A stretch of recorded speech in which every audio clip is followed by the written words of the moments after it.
Thank you so much, Sheila, Julie, Stephen. We are really honored to be invited here this evening. We have been updating the book as kind of a living document. It started out, to briefly tell you how things started, as I'm sure people are interested in knowing. So about 15 years ago, my late mother-in-law and I would always talk about family. And she said, well, Mary, you've just finished a book. I did one on my ancestry called Spirit Memory. I'm Hungarian and French as well. And she said, that was okay, but I think you need to write another book. And I said, well, I've heard, Wade and I, he's mentioned to me that there's this oral story in the family that they were descended partially from this 3rd Lieutenant Joseph Baker. And we'll get into it in the presentation. But I said, well, I can start researching that. I like to do research and I like to write. And I found nothing about 3rd Lieutenant Joseph Baker. Went to all the maritime museums, nothing. The only thing I could find was an instrument that they use called a sextant, if any of you know ships, that was in the Vancouver Maritime Museum. But it was an anonymous donor. They said, we can't tell you who it was. We don't know anything. So in 2008, we were in Maui and went into the Lahaina print cellars, and you all know the tragedy in Lahaina, but there was an amazing store there called Lahaina Print Cellars with many antique maps. And we went in and I said, have you, because we knew that they had been in Hawaii as well. So I said to Bonnie Walker, the manager, I said, have you ever heard of this 3rd Lieutenant Joseph Baker? She said, oh, yes. She said, we have his original lithographs. He's very well known here. Pulled them out. She says, $8,000. We could give you a discount, So that's how it started. That's why we, so I just wanted to share, because people always want to know, how do these things start? And so we're now calling it a Coast Salish family story, which it is. And basically what we're going to do is, so I've kind of given you the introduction of how the whole process started. So we'll go through the research journey, meeting the elders, and then the findings. So 3rd Lieutenant Joseph Baker led us to Captain Vancouver, which I never, so it just grew into this huge international story. This is a private portrait of Captain. Even what you see, the statues, the typical mainstream, it's not even him. It's someone else. We'll get into it. His original journals are missing. It's not even his portrait or his sculpture. It was just one thing after another that we were finding. So this was a private portrait by the former CEO of the Royal BC Museum, Jack Lohman, who graciously allowed me to take a not very good photo of it, but that is actually what Captain Vancouver looked like. I'm going to ask Halikium, Wade, to talk about the voyage because he's the maritime person here. Vancouver got together with the Lords of Admiralty and a note from the King to make this voyage to find a new world, and they sailed down through from England, then down to the tip of Africa, where the Cape Good Hope is, and then they went around to through Australia, New Zealand, Hawaii, and then from Hawaii to BC, and from there they would go in the spring and take all kinds of measurements and map the whole coast, which was a void on the earlier maps. There was nothing up in the west coast. And when they finished mapping in the spring, summer, when fall came, they went to Hawaii and stayed there for the winter, then come back to the west coast in the spring. They did that for 4 years. And when he was in Hawaii, he did a map of the Hawaii and all the islands there, which they used for 200 years, the mariners, and it was only like 20 feet off. And it was a very accurate map that the Hawaiian Islands he composed through the winter when they were being vacationing there. And then from there they went to come back from the 4 years here. They went down to California, down to Mexico, and then around South America where the Cape Horn is, and up the South America, then across to Europe, then back to England, which was quite the journey. And that was they were all young men, 20s, and they did quite a voyage, then finishing mapping the northern part of the world and that was what they were looking for, the Northwest Passage too, and they know it was there, but it was all frozen in by ice. Thank you. Thank you, Halikium. So when we started the research, this was pretty much it. This and that sextant instrument in the Maritime Museum. So what we did, first thing we did was we asked Sierra, our child, who's very good at graphic design, to create a map. There was basically, when it was in the mainstream history books, is there was nothing here, terra nullius, vacant lands. You saw a picture of Vancouver, who wasn't actually Vancouver, planting a flag.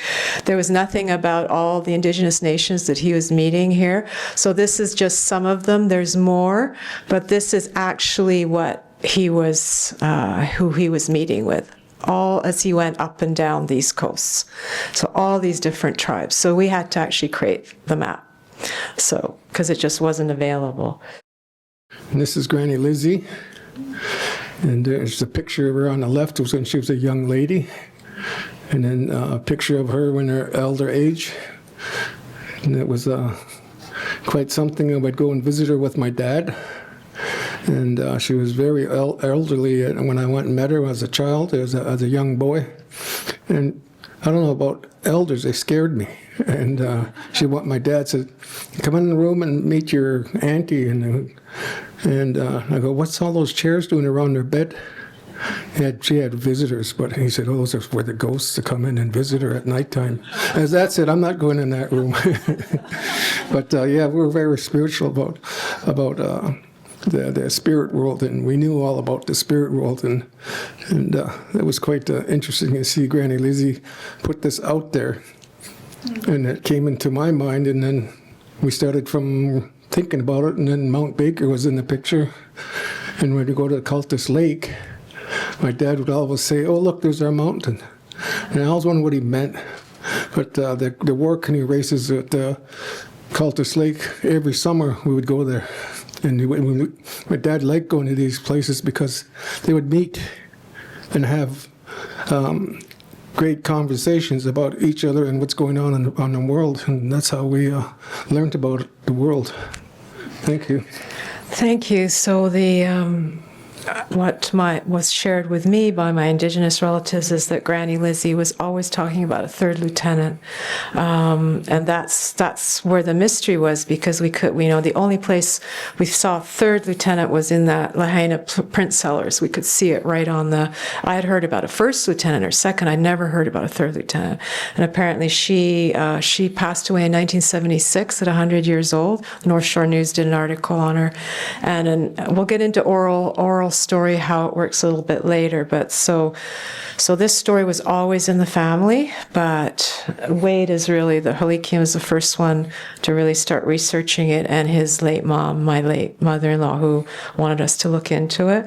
So we started the research. We were very lucky to have support from the First Peoples Cultural Council, because at that time in 2014 there was still a lot of pushback about these types of stories, and they were very interested because they had Métis people who worked for the council who knew about these stories of, say, the Hudson Bay fur traders marrying daughters, always of chiefs, for the alliances. So they were very supportive, and we got 2 grants for the travel because we had to get into what's called restricted rooms. I don't know if anybody here is an archivist or if you know archivists. To get in to see the primary information, you basically have to have a grant, or you have to have a letter of Yeah, yes. Yeah, yeah, you have to have a letter of introduction. Thank you, Julie. Which we had. We were very, very honored to get that from the First Peoples Cultural Council. And so we started the research. Maritime Museum of BC, National Maritime Museum in Greenwich, Vancouver, Victoria museums. This Maui Print Museum was really interesting. So we went to Maui. The Lahaina Restoration Foundation was really not helpful at first. So I had to be really persistent. When I went in, there's this kind of gatekeeping that I was constantly getting at the time. Why are you doing this research? You know, I said, well, do you have any elders I could speak to? Oh, they won't want to speak to you. So I said, okay, well, can I just sit here and work? And then I knew that someone would walk in or phone. So she got a phone call, and I knew it was an elder. I said, can I speak to her? And so I did. And she said, well, I know who you should speak to. It's Sam Kahai. I don't know if he'll speak to you. He doesn't speak to too many people about these things. So she said, I'll phone him. And the executive director of the foundation left her cell phone on the desk about 2 feet away from me. And the phone rang about 5 minutes later, and it was him, and we agreed to meet. So he has encyclopedic knowledge of that era. A typical storyteller, you just listen, because he'd start talking, I'd have 2 pencils with me, because he would talk for 2 or 3 hours. And the Maui Print Museum was an interesting place because there was really records all over the place. It wasn't cataloged. Julie would be appalled. So I went there several times and just started looking at the shelves nearest the desk. I figured that probably. And that's where I found things like ancient journals with covers torn off and in French and things like that. It was just fascinating. So who was Lieutenant Joseph Baker? Because remember, I said we started with researching Lieutenant Joseph Baker. So he was born in England, 1768, second son of James and Nancy Baker. Now, for any of you who are from British ancestry, you know who got everything, right? Who? First son, exactly. So he was the second son, which meant that he basically had 0 inheritance. So the options are the church, military, the Navy. So he chose the Navy. He started at 13 years old. This is what he would have looked like when he was here. That's that sextant sorry. Yeah, there he is holding. That's the only thing we found when we first started the research. It was in that instrument he's holding there. So first officer was, or first lieutenant was Zachary Mudge, second lieutenant Peter Puget, and third lieutenant 23. Now, news of the mutiny of the Bounty had just reached England at the time, so it was really important to have officers with diplomacy skills. And Captain Vancouver had been on the ship with Captain Cook as a young man. He's in his late 30s now, Vancouver. So when he was on the ship with Cook, he saw what happened when Cook was disrespectful with the chiefs. So I think we'll get into that later, but I think it really changed him. So he was very much a high-level diplomat, Vancouver, and he chose officers who had good communication and diplomacy skills.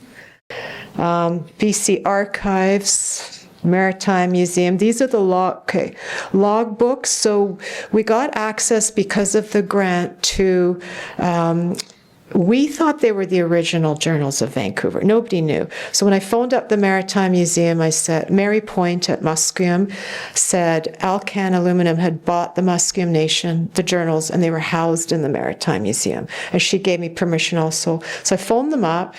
And the archivist said, oh, no, you can't come and see them. They're in the vault. They'd be worth $1 million. No, you can't. She said, let me check into it. I'll phone you back. So the next day, she phones me back and she says, well, I don't know what's going on, but the originals are missing. Nobody knows where they are. These are copies that, it's like a historical detective story, right?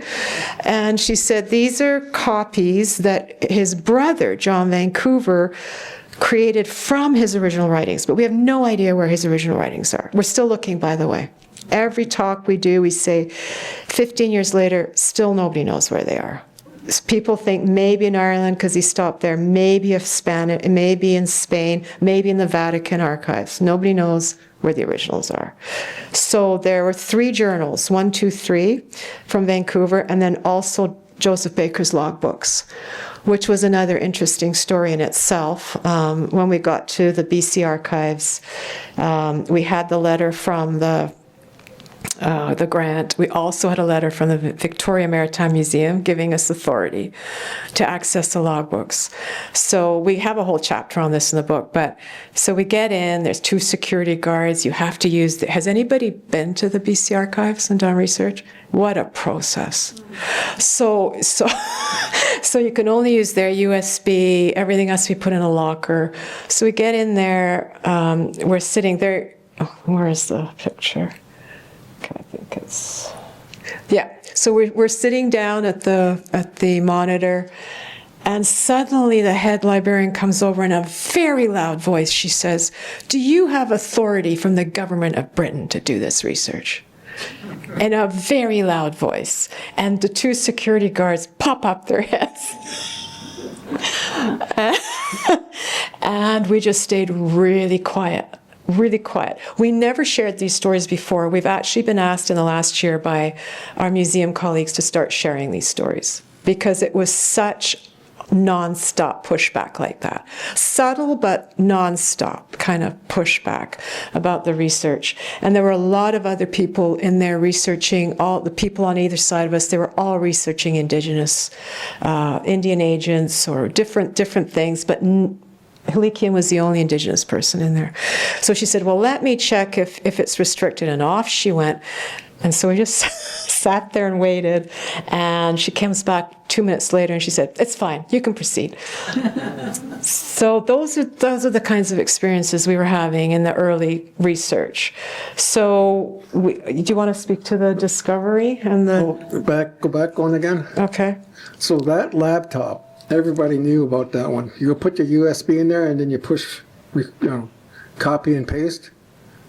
And then everybody left except for the guy that's on the left of me came over and said, that computer doesn't work they gave you. Oh my God, here's another pushback. Things like that were really popping up like right, left, and center. We have a whole chapter on it if anybody's interested on what actually... Change the names. We changed the names of the persons. Mm-hmm. So... that's actually what the HMS Discovery in Chatham looked like. Did you want to speak to that at all? Sure. Mary and I were just in England to see the jumping off spot where Captain Vancouver would wait for the Chatham to show up. And the Chatham was a military, marine soldiers on that one. Because of the bounty, they didn't want that to happen again. So they shadowed them, and so that was to keep everybody in line, and it did the trick. And then there's the Jenny. And then we have the Jenny. It would come in every year, pick up reports from Captain Vancouver and whoever else was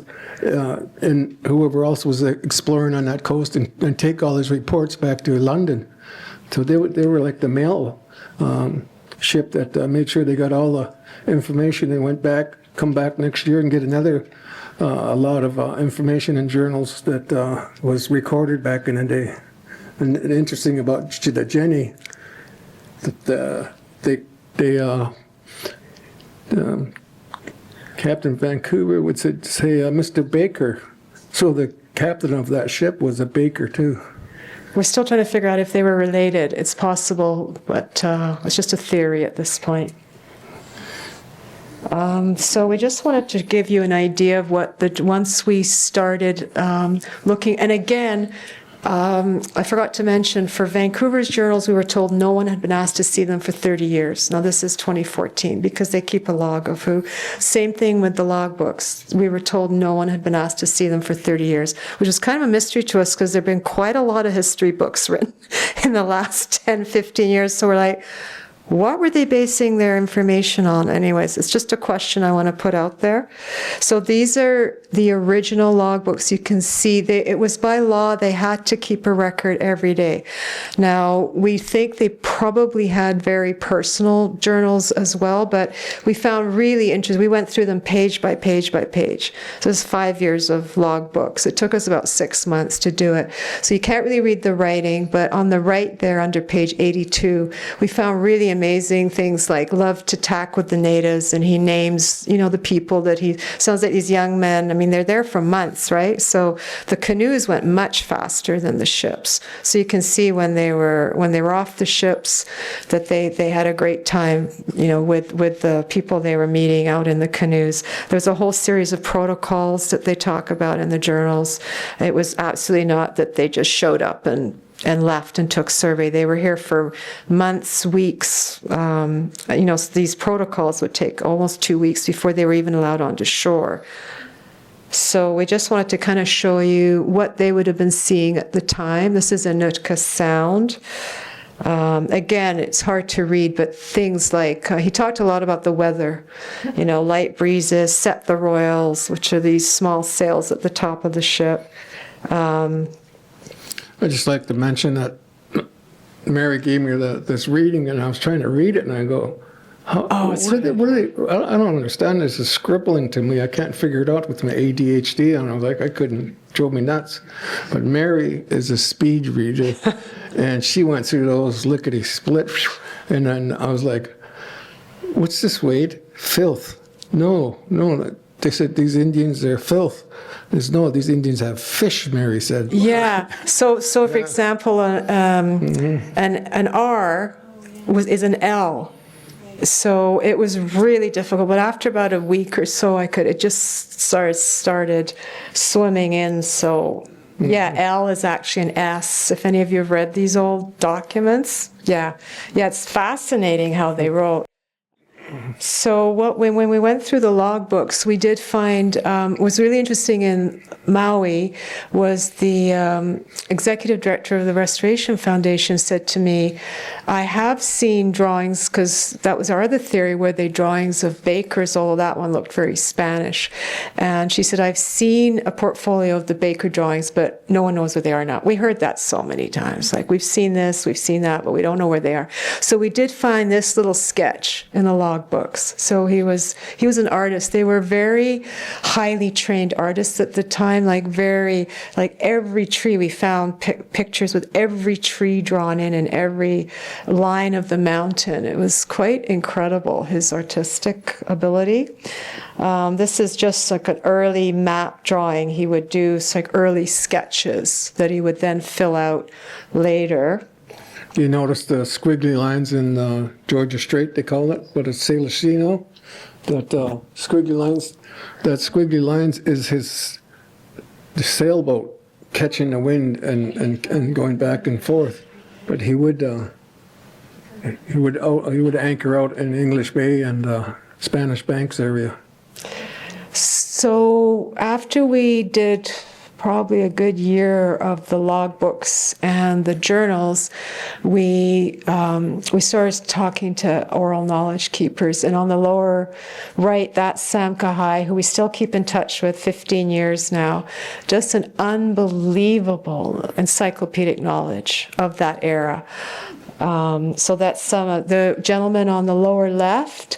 He's the expert on, he's from Norwegian ancestry, I think, but he's the Captain Cook expert on Maui. So spent a lot of time with him on what actually happened to Captain Cook. So in Indigenous way, so we've taken two. One in the Squamish language, it's Hatsquatsquile, means first light of the day.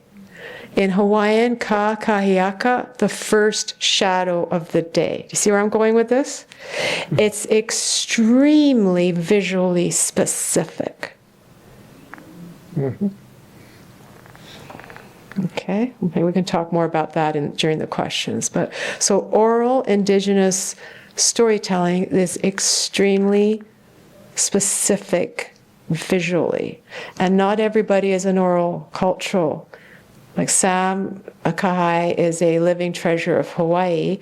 Wade is an oral cultural knowledge keeper. And did you want to add anything to that? How the stories are passed down and they can't be changed? You've often shared about that. Yeah, yes, a lot of the storytellers that grow up young and then learn from the elders about the stories, they are told not to change one word in the story. And so they made sure they knew every word is meant to be in that story, that it was never it's not to be changed. And so our oral tradition is very strict. Thank you. So basically we're sharing what we found was when Vancouver and the officers, this is what they were coming across, a lot of protocol and ceremony. These are Hawaiian master navigators. They would always have 2 master navigators on the ship. Quaggilt canoe on the left. Yeah, the Quaggilt canoes were designed for ocean going, very rough weather. The cedar, there's cedar that is super heavy, and they know the knowledge is to get the cedar that is super light. And that cedar canoe will never sink. So they were all trained to right side the canoe back up and then bail the water out and keep on going. Thank you. So that's the Hawaiian one. Did you want to show about this is the one where the Captain Vancouver and his men would do some sailing, tacking, and they would find out the strengths and weaknesses of every canoe. And these canoes outperformed their slow sailing boats, and they basically just wanted to go back home and say, hey guys, we're going to have to design canoes like these ones in our ships. I wanted to talk a little bit about Captain Cook because what happened to him really influenced Vancouver. So how many of you are familiar with the Captain Cook story? Okay, we've got some Captain Cook experts, okay. Mm-hmm. So it's very different, the Indigenous Hawaiian version, and people have lived a long time in Maui, very different than the official version that was passed down by the Lords of the Admiralty. So this is a memorial in Kealakahua Bay, which is a really peaceful spot, and here it is, Ho'oponopono. So what happened is that he was ready to leave, but they came back because he had issues with his mast. But the things had changed, and he wanted, what he did was he grabbed the king, and you can never grab the king. I mean, it's like the queen, right, or royalty. So you can't, there's reasons you can't grab them. So his entourage rushed in, and then the officers watching from the shore saw what's going on. They started shooting cannons. We can imagine shooting cannons onto a beach with a lot of palm trees. What's going to happen? The cannons are going to ricochet around, right? Because they're hitting palm trees. So our advisors in Hawaii said that over 70 members of the Hawaiian family also perished, but you don't see that in the official records. But so it was chaos, right? It was a tragedy.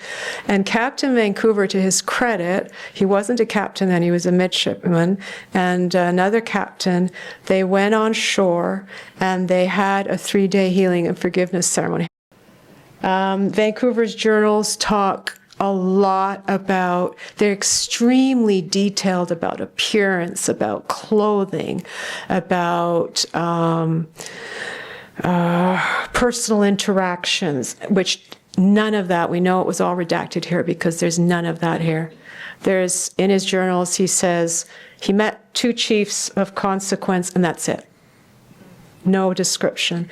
So many of the archivists we talked to said, we're trained on the Bible and we know what's been redacted or not. And so we had support from many of the archivists saying, yeah, there's something when he's this detailed about in Hawaii, and here it's just, I met 2 superior chiefs. That was it. What we did find in the journals was these series of protocols. I'll just read, for example, This is, the canoes brought two superior chiefs, he calls them superior chiefs, 200 yards off the ship, and then a conference was held, songs sung, principally by one man, at times joined in chorus, while others kept time with their paddles, striking them against the side of the canoe. The performance took place while they slowly paddled around the ship, a most agreeable effect. 2 days later, Mr. Baker and I set out to examine the area. May 1792. The exact same, I was given access to journals by Captain Cook and his officers at Greenwich. Exactly the same. 20 years earlier. Exactly the same ceremony. So that first they would arrive in the bay. There was this welcoming canoes, 30 canoes around. Protocol 2, the chiefs were invited on the ship for breakfast very early in the morning. Protocol 3, there was just the captain and officers would be invited to the shore, but they couldn't come into the village yet. This line in the sand, we found out where that comes from. A line in the sand was drawn with the captain and officers on one side and the chief and his entourage on the other. So that happened before anybody was allowed to go further than the beach. So they would sit down on either side and they would debate and discuss the protocol of the visit and the trading. This is some more sketches of what you can see, all the tents set up on the shore there. So they would then be allowed to set up their tents on the shore. When Mary was in Hawaii, she asked the museum curator, "Did these men come to shore?" He said, "Oh no, never. They never came to shore. They weren't allowed to shore. Never left the ship. They didn't want to meet the natives." Yeah, those are the kinds of comments we were getting in 2014. It was just, yeah, it was interesting. Trading goods. So this is what Captain Vancouver and his officers were doing. It's probably true that some of the men did stay on the ship. What we were reading, it's the officers and the captains, the more senior, who would set up on the shore with the tents. We think this, we don't have concrete proof that it's actually George Capilano, but it's the exact same time period. And we've told it could also be a first cousin, another chief, Musqueam likely. Again, this is Indigenous settlement. You can see all the boats starting to set up on the shore.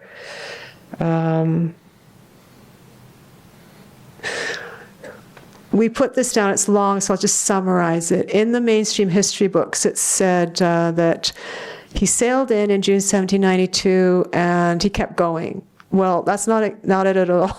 The original journal, he talks quite a bit here about already seeing his friends. However, that specific day, the winds were good, so he kept going into Howe Sound. This is, again, the time period. This is a little bit earlier. This is sourced by, and this is in the Burke Museum. So, noble women weaving. There's the Salish woolly dog. How many of you heard about the Salish woolly dog that was made extinct by later settlers? And they used the hair from the dog, and then they used the hair from the mountain goat, and then wove blankets.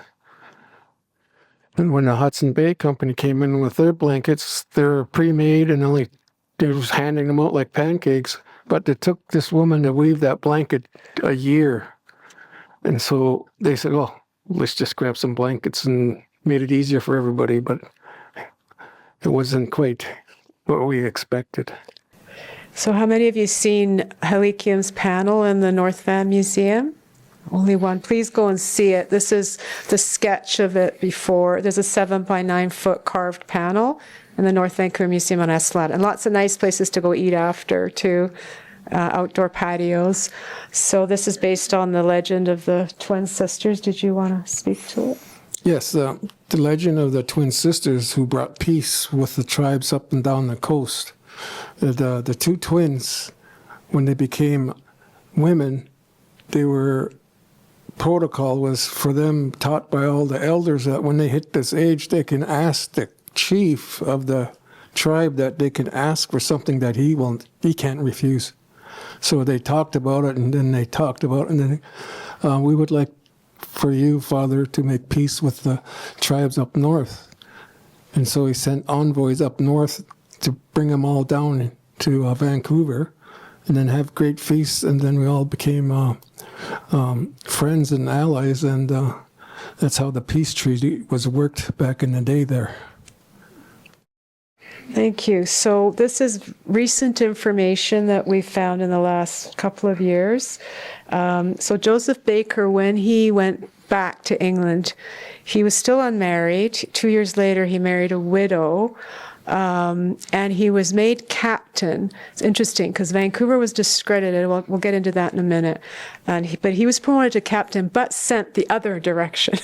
So this is what his ship would have. It's not the Tartar, but it's a ship that would have looked just like it. And this is an anonymous drawing we found just in the last year.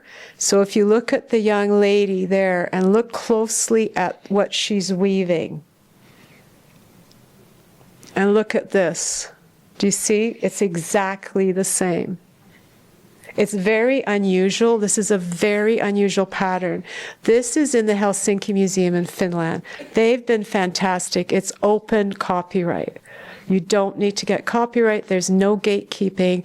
It's been carbon dated to the late 1700s.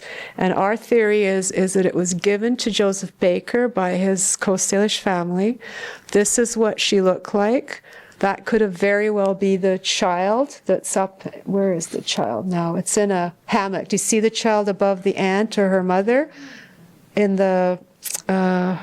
crib hammock? Yes. And look at the very fine cedar dress that she's wearing, which would have been probably early summer or late summer. They wore cedar, and then they wore very fine white woolen clothing in the wintertime.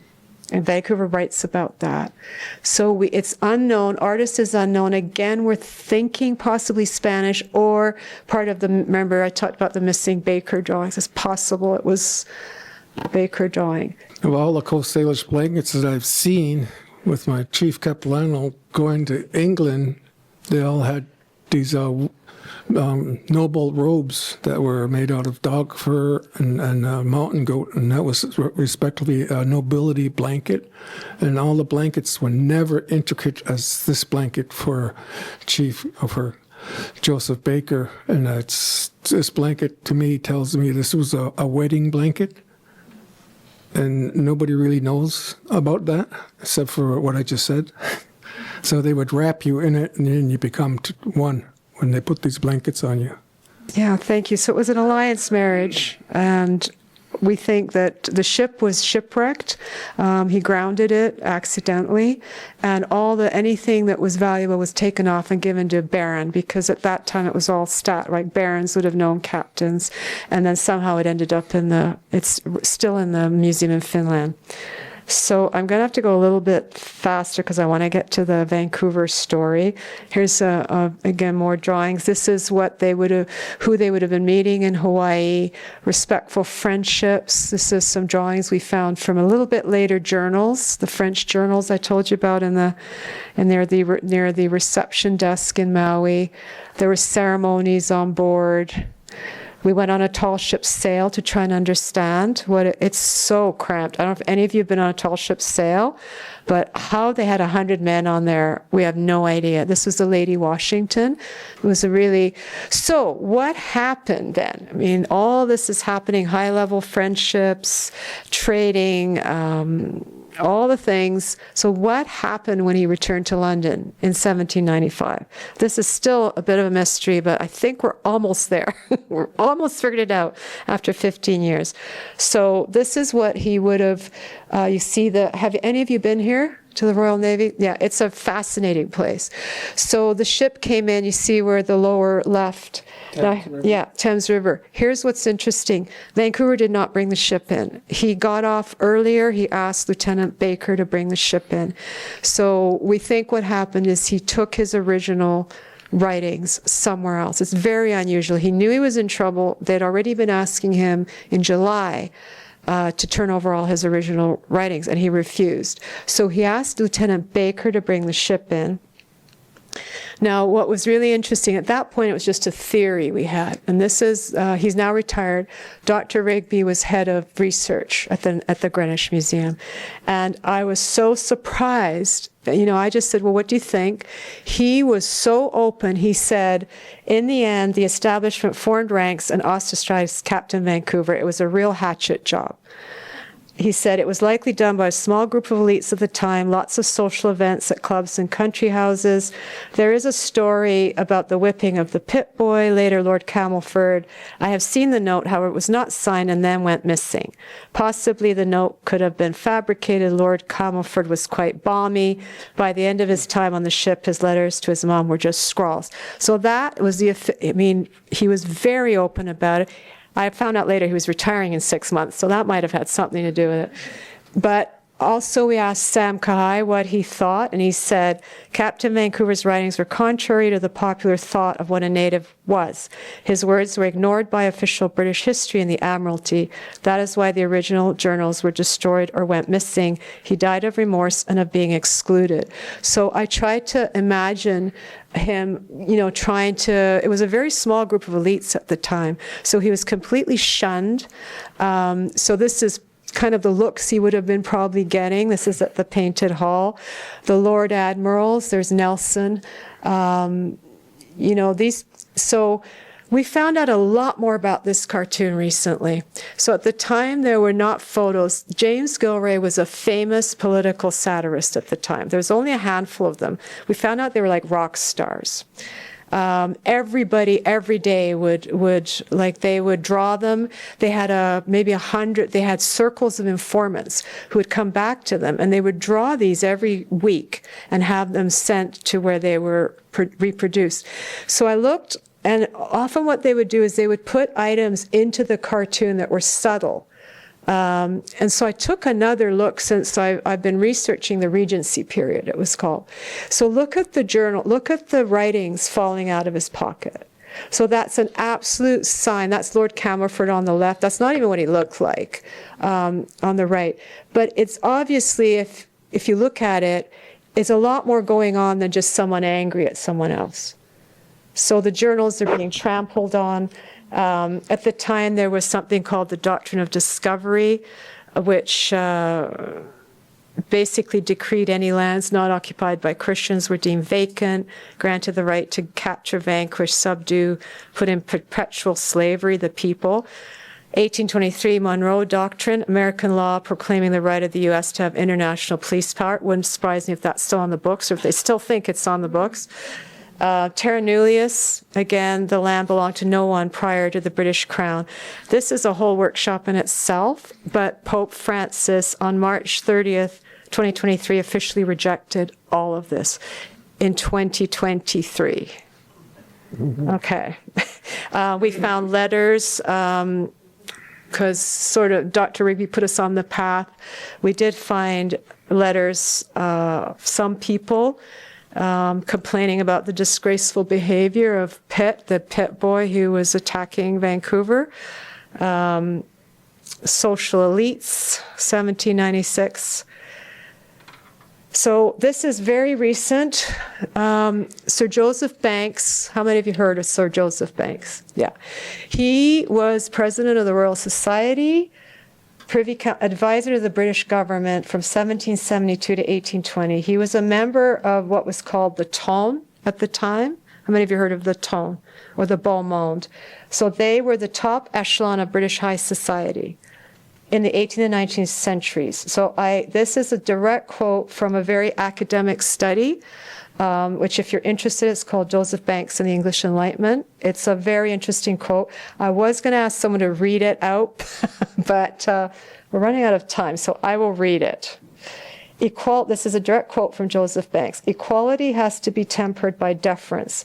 Vancouver's conduct towards me was not such as I am used to receive from persons in his situation.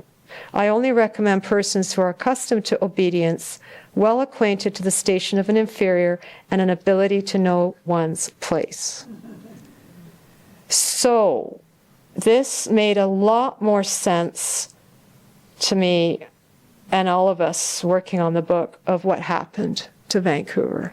It wasn't just about a few British high society women upset about Vancouver calling the Hawaiian ladies the royal ladies. It was far bigger than that. It was a far bigger situation.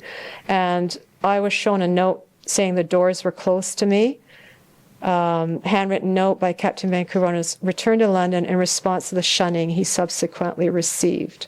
He was an early proponent of reconciliation. These are just a couple of quotes we found.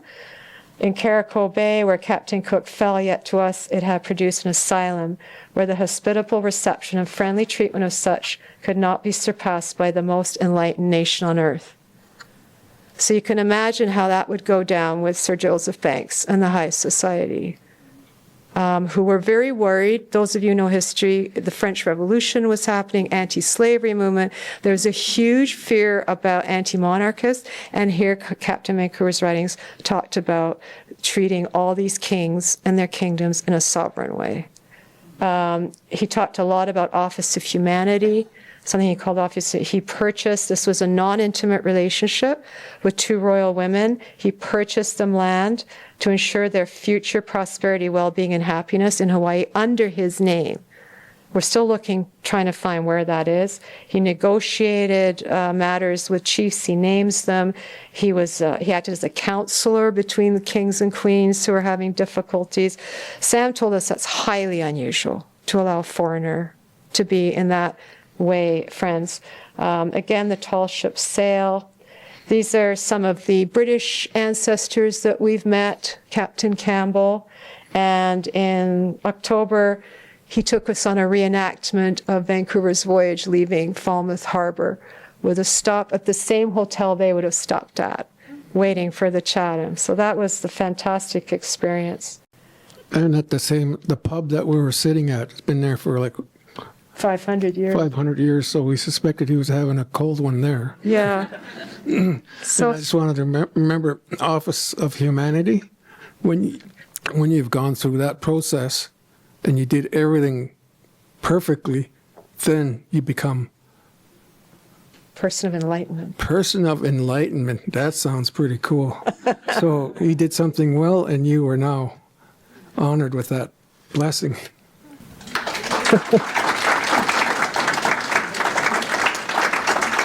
Mm.